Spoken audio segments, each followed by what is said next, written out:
मैं लालू जी और सोनिया जी को कहना चाहता हूं कि बिहार में ना सीएम पद खाली है, दिल्ली में ना पीएम पद खाली है. ಅಮಿತ್ ಶಾ ಬಿಹಾರದ ದರ್ಬಾಂಗ್ ನಲ್ಲಿ ಒಂದು ರ್ಯಾಲಿ ಆಗುತ್ತೆ. ಆ ರ್ಯಾಲಿಯಲ್ಲಿ ಅತ್ಯಂತ ಸ್ಪಷ್ಟವಾಗಿ ಹೇಳಿದ ಮಾತು ಏನದು?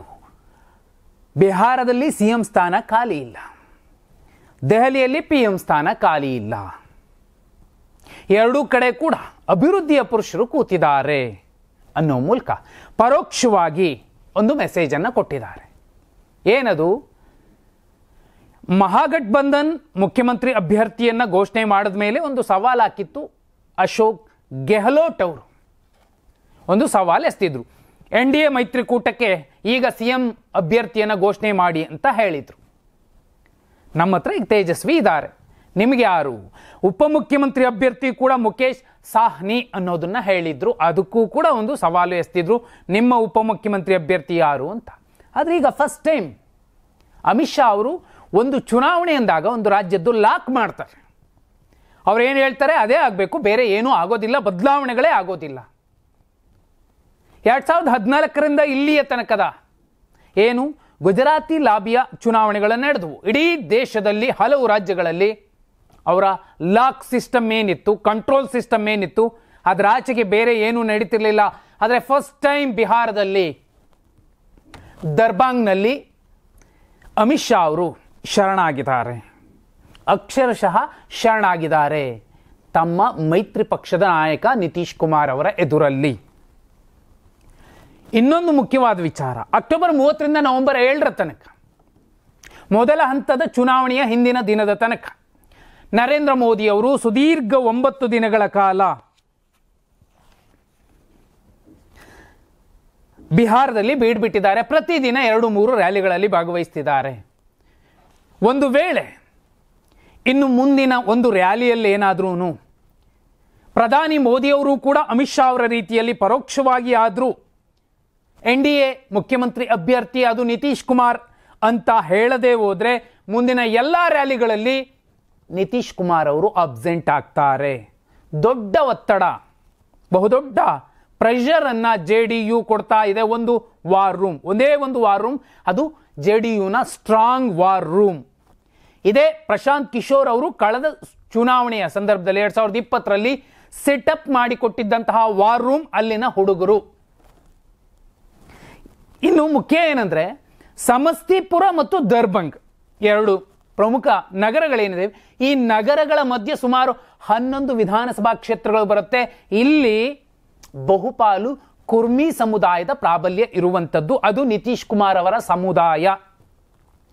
ಇದೇ ದರ್ಬಂಗ್ನಲ್ಲಿ ಅಮಿತ್ ಶಾ ಅವರು ಇಂಥದ್ದೊಂದು ಹೇಳಿಕೆ ಕೊಡಲಿಕ್ಕೆ ಕಾರಣವಾಗಿದ್ದು ಅಲ್ಲಿ ಬಂದಂತಹ ಜನರ ಸಂಖ್ಯೆ. ಪ್ರತಿ ರ್ಯಾಲಿಯಲ್ಲೂ ಕನಿಷ್ಠ 50,000 ಜನ ಸೇರ್ತಾ ಇದ್ರು. ಆದರೆ ಅಮಿತ್ ಶಾ ಅವರ ದರ್ಬಂಗ್ನ ರ್ಯಾಲಿಯಲ್ಲಿ ಆ ಸಂಖ್ಯೆ ತುಂಬ ಕ್ಷೀಣವಾಗಿತ್ತು, ಕಡಿಮೆ ಆಗಿತ್ತು. JDUನ ಮತದಾರರು, ನಿತೀಶ್ ಕುಮಾರ್ ಅವರ ಅಭಿಮಾನಿಗಳು, ಕುರ್ಮಿ ಸಮುದಾಯದ ಜನ ಎಲ್ಲರೂ ಕೂಡ ಬಯಸಿದ್ದು NDA ಮುಖ್ಯಮಂತ್ರಿ ಅಭ್ಯರ್ಥಿ ನಮ್ಮ ನಿತೀಶ್ ಕುಮಾರ್, ನಿತೀಶ್ ಬಾಬು ಅಂತ ಘೋಷಣೆ ಮಾಡಿ ಅಂತ ಕೇಳಿದ್ರು, ಬಯಸಿದ್ರು. ಆದರೆ ಅಮಿತ್ ಶಾ ಅವರು ಲಾಕ್ ಮಾಡಿದ್ರು.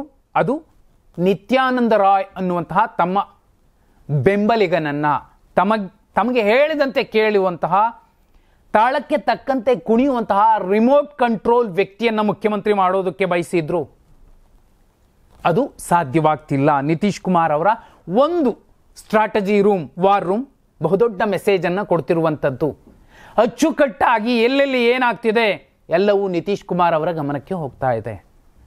ಇದು ಹೇಗಾಗಿದೆ ಅಂದರೆ, ಇವತ್ತು ರಾಜ್ಯದಲ್ಲಿ ಮುಖ್ಯಮಂತ್ರಿ ಚೇಂಜ್ ಆಗಬೇಕು, ನಾಯಕತ್ವ ಬದಲಾವಣೆ ಅಂತ ನೂರಾರು ಮಾತಾಡ್ತಿದ್ದಾರೆ. ಅರೆ, ಒಬ್ಬ ಮಾಸ್ ಲೀಡರ್ ಸಿದ್ದರಾಮಯ್ಯ ಅವರನ್ನ CM ಸ್ಥಾನದಿಂದ ಇಳಿಸಿದ್ರೆ ಅಲ್ಪಸಂಖ್ಯಾತರು ರೊಚ್ಚಿಗೆ ಹೇಳ್ತಾರೆ, ಹಿಂದುಳಿದವರು ರೊಚ್ಚಿಗೆ ಹೇಳ್ತಾರೆ, ದಲಿತರು ರೊಚ್ಚಿಗೆ ಹೇಳ್ತಾರೆ. ಬಹುದೊಡ್ಡ ಸಂಖ್ಯಾಬಲ ಕೂಡ ಸಿದ್ದರಾಮಯ್ಯ ಅವ್ರ ಜೊತೆಯಲ್ಲಿದೆ. ಆದಾಗ್ಯೂ ನಾವು ಮತ್ತೊಬ್ಬರನ್ನ ತಂದು ಕೂರಿಸ್ತೀವಿ ಅಂತ ಕಾಂಗ್ರೆಸ್ ಹೈಕಮಾಂಡ್ ಯೋಚನೆ ಮಾಡುವ ರೀತಿಯಲ್ಲಿ BJP ಹೈಕಮಾಂಡ್ ಏನ್ ಬೇಕಾದ್ರೂ ಮಾತಾಡ್ಕೊಂಡ್ಲಿ, ನವೆಂಬರ್ 14ರ ನಂತರ ನಮ್ಮ ತಾಕತ್ ತೋರಿಸ್ತೀವಿ ಅನ್ನೋ ನಿಟ್ಟಿನಲ್ಲೇ ಮುಂದೆ ಹೆಜ್ಜೆ ಇಡ್ತಾ ಇತ್ತು. ಅಮಿತ್ ಶಾ ಅವರು ಜಗ್ಗಿರ್ಲಿಲ್ಲ, ಬಗ್ಗಿರ್ಲಿಲ್ಲ. ಅರೆ ಫಸ್ಟ್ ಟೈಮ್ ರ್ಯಾಲಿಯಲ್ಲಿ ಕೇವಲ 10-15 ಸಾವಿರ ಜನರನ್ನು ನೋಡಿದಂತಹ ಅಮಿತ್ ಶಾ ಅವರಿಗೆ ಒಂದು ಅರ್ಥ ಆಗಿದೆ, ಬಿಹಾರ ಗುಜರಾತ್ ಅಲ್ಲ, ಇನ್ನುಳಿದ ರಾಜ್ಯಗಳ ರೀತಿ ಅಲ್ಲ. ಬಿಹಾರ ಬಾಹ್ರಿಗಳನ್ನ ಹೊರಗಿನವರು ಅಂತಲೇ ನೋಡುತ್ತೆ. ಗುಜರಾತಿ ಲಾಬಿಗೆ ಬಹುದೊಡ್ಡ ಹೊಡೆತ ಕೊಟ್ಟಿದೆ. ಅಷ್ಟೇ ಅಲ್ಲ, ಇತ್ತೀಚಿನ ಅವರ ಡೈಲಿ ರಿಪೋರ್ಟ್ಸ್ ಹೋಗ್ತಾನೆ ಇರುತ್ತೆ ಬಿಜೆಪಿ ವಾರ್ ರೂಮಿಂದ. ನಿತೀಶ್ ಕುಮಾರ್ ಅವರನ್ನ ನೀವು ಮುಖ್ಯಮಂತ್ರಿ ಅಭ್ಯರ್ಥಿ ಅಂತ ಘೋಷಣೆ ಮಾಡದೆ ಹೋದ್ರೆ, ಒಂದು ವೇಳೆ ನಿತೀಶ್ ಕುಮಾರ್ ಅವರು NDA ರ್ಯಾಲಿಗಳಲ್ಲಿ ಭಾಗವಹಿಸದೆ ಹೋದ್ರೆ ಬಿಜೆಪಿಯ ನಂಬರ್ 40ಕ್ಕಿಂತ ಕೆಳಗಿಳಿಯುತ್ತೆ ಅನ್ನುವಂತಹ ಶಾಕಿಂಗ್ ವರದಿಯನ್ನು ನೋಡಿದ ಮೇಲೂ ಕೂಡ ಅಮಿತ್ ಶಾ ಅವರಾಗ್ಲಿ ಪ್ರಧಾನಿ ಮೋದಿ ಅವರಾಗ್ಲಿ ನಿತೀಶ್ ಕುಮಾರ್ ಅವರ ಎದುರಲ್ಲಿ ಶರಣಾಗಲೇಬೇಕು. ಈ ಕಡೆ ತೇಜಸ್ವಿ ಯಾದವ್ ಅವರು ಕೂಡ ಇಂಥದ್ದೇ ಮೆಸೇಜ್ ಕೊಡ್ತಿದ್ದಾರೆ. ನೋಡಿ, ನಿಮಗೆ ಬಿಹಾರಿಗಳು ಬೇಕೋ, ಬಾಹರಿ ಬೇಕೋ, ಹೊರಗಿನವ್ರು ಬೇಕೋ, ನೀವು ಇಲ್ಲಿ ಗೆಲುವನ್ನು ತಗೊಂಡು ವಿಕ್ಟರಿ ತಗೊಂಡು ಗುಜರಾತ್ನಲ್ಲಿ ಫ್ಯಾಕ್ಟ್ರಿ ಕೊಟ್ಟವ್ರಿಗೆ ನೀವ್ಯಾಕೆ ಓಟ್ ಹಾಕ್ತೀರಿ ಅಂತ ಪ್ರಶ್ನೆ ಮಾಡ್ತಿರುವಂಥದ್ದು. ಬಿಹಾರದ ಜನ ಈ ಸಲ ತುಂಬಾ ನಾಜೂಕಾಗಿ ಈ ಗೇಮನ್ನು ನೋಡ್ತಿದ್ದಾರೆ. ತುಂಬಾ ಸರಳ ಯಾರಿಗೂ ಇಲ್ಲ. ಈ ಸಲದ ಚುನಾವಣೆ 2025ರ ಬಿಹಾರ ವಿಧಾನಸಭಾ ಚುನಾವಣೆ ಯಾರಿಗೂ ಇಲ್ಲ. ಒಂದೋ EVM ಅಲ್ಲಿ ಏನೋ ಗೇಮ್ ಮಾಡಿಕೊಂಡ್ರೆ, ಮತ್ತೊಂದೋ ಎಲೆಕ್ಷನ್ ಕಮಿಷನ್ ಏನೋ ಆರೋಪ ಇದೆಯಲ್ಲ ಅದೇನಾದ್ರೂ ನಿಜವೇ ಆಗಿದ್ರೆ ಏನ್ ಬೇಕಾದ್ರೂ ಆಗಬಹುದು. ಆದರೆ ಬಿಹಾರದಲ್ಲಿ 122 ಸರಳ ಬಹುಮತದ ಸಂಖ್ಯೆಯನ್ನ ಯಾವ ಪಕ್ಷವೂ ಕೂಡ ಗಳಿಸೋದಕ್ಕೆ ಸಾಧ್ಯವೇ ಇಲ್ಲ. ಅದು NDA ಇರಬಹುದು, ಮಹಾಗಠಬಂಧನ್ ಇರಬಹುದು, ಯಾರಿಗೂ ಸಾಧ್ಯ ಇಲ್ಲ. ಬಹುದೊಡ್ಡ ಅತಂತ್ರ ಸ್ಥಿತಿ ನಿರ್ಮಾಣ ಆಗತ್ತೆ. ನಿತೀಶ್ ಕುಮಾರ್ ಕೊನೆಯ ಗಳಿಗೆ ನವೆಂಬರ್ 14ರ ನಂತರ ಏನ್ ಮಾಡ್ತಾರೋ ಗೊತ್ತಿಲ್ಲ. ಆದರೆ ಒಂದಂತೂ ಸತ್ಯ, ಈ ಕ್ಷಣಕ್ಕೂ ಕೂಡ ಅಮಿತ್ ಶಾ ಅವರು ತಮ್ಮ ಪೂರ್ಣ ಮನಸ್ಸಿನಿಂದ, ಅಂತಃಕರಣ ಶುದ್ಧಿಯಿಂದ NDA ಕೂಟದ ಮುಖ್ಯಮಂತ್ರಿ ಅಭ್ಯರ್ಥಿ ಅದು ನಿತೀಶ್ ಕುಮಾರ್ ಅಂತ ಘೋಷಣೆ ಮಾಡಿಲ್ಲ. ಅವರಿಗೆ ಬೇಕಿದ್ದದ್ದು ಒಂದೇ, ಉತ್ತರ ಪ್ರದೇಶದ ಮಾದರಿಯಲ್ಲಿ ರಿಮೋಟ್ ಕಂಟ್ರೋಲ್ ಸರ್ಕಾರ ಅಥವಾ ಈ ಹಿಂದಿನ ಹಳೆಯ ರಾಜ್ಯಗಳಲ್ಲಿನ ಸರ್ಕಾರ, ಕರ್ನಾಟಕವು ಸೇರಿಸಿ ಆ ಥರದ್ದೊಂದು ರಾಜ್ಯ ಬೇಕಿತ್ತು. ಅದು ಬಿಹಾರ ಆಗಬೇಕಾಗಿತ್ತು. ಅದು ಸಾಧ್ಯ ಆಗೋದಿಲ್ಲ ಈ ಸಲ. ಝೆನ್ಜಿ, ಯಾಕಂದ್ರೆ ಇವತ್ತು ಉತ್ತರ ಪ್ರದೇಶದ 25% ಮತದಾರರು ಯಾರು ಅಂದ್ರೆ ಅದು ಯುವಕ ಯುವತಿಯರು. ಅವರು ಯಾರ ಜೊತೆಲಿದ್ದಾರೆ? ಅವರ ಚಿಂತನಾ ಲಹರಿಗಳಿಗೆ ಹೊಂದುವಂತಹ ವಯಸ್ಸಿನ ನಾಯಕರ ಜೊತೆಲೇ ಇರುತ್ತೆ. ಅದು ತೇಜಸ್ವಿ ಯಾದವ್ ಅವರ ಬಹುಪಾಲು ರ್ಯಾಲಿಗಳಲ್ಲಿ ಝೆನ್ಜಿಯ ತಾಕತ್ತು ಪ್ರದರ್ಶನ ಆಗ್ತಿದೆ. ಅದು ಕೂಡ ಅಮಿತ್ ಶಾ ಅವರಿಗೆ, ಬಿಜೆಪಿ ಕೂಟಕ್ಕೆ, NDAಗೆ ಆತಂಕ ಆಗ್ತಿರುವಂಥದ್ದು ಕಾರಣ ಇಷ್ಟೇ. ಬಿಹಾರ ರಾಜ್ಯದಲ್ಲಿ 18% ಮುಸ್ಲಿಮರು, 14% ಯಾದವರು, ಜೊತೆಯಲ್ಲಿ 25% ಈ ಝೆನ್ಜಿ ಮತದಾರರೇನಿದ್ದಾರೆ ಇವರೆಲ್ಲರೂ ಕೂಡ ಒಟ್ಟಿಗೆ ಸೇರಿದ್ರೆ ನಂಬರ್ ಬೇರೆನೇ ಆಗುತ್ತೆ. ಅದು ಫಸ್ಟ್ ಕ್ಲಾಸ್ ನಂಬರ್ ಸಿಗುತ್ತೆ. ಅಂಥದ್ದೇ ಏನಾದರೂ ಆದರೆ ಬಿಜೆಪಿ ನಂಬರ್, JDU ನಂಬರ್ ಅಥವಾ ಚಿರಾಗ್ ಪಾಸ್ವಾನ್ ನಂಬರ್ ಕಷ್ಟ ಇದೆ. ಇದು ಗ್ರೌಂಡ್ ರಿಪೋರ್ಟ್. ಆದರೆ ಮೇನ್‌ಸ್ಟ್ರೀಮ್ ಮಾಧ್ಯಮಗಳಲ್ಲಿ ಇವತ್ತಿಗೂ ಕೂಡ ಅದೇ ಹಳೆಯ ಭಜನೆ ಹಾಡುಗಳನ್ನೇ ಹಾಕೊಂಡು ಕೂತಿರುವಂಥದ್ದು ವಾಸ್ತವ ಇದು.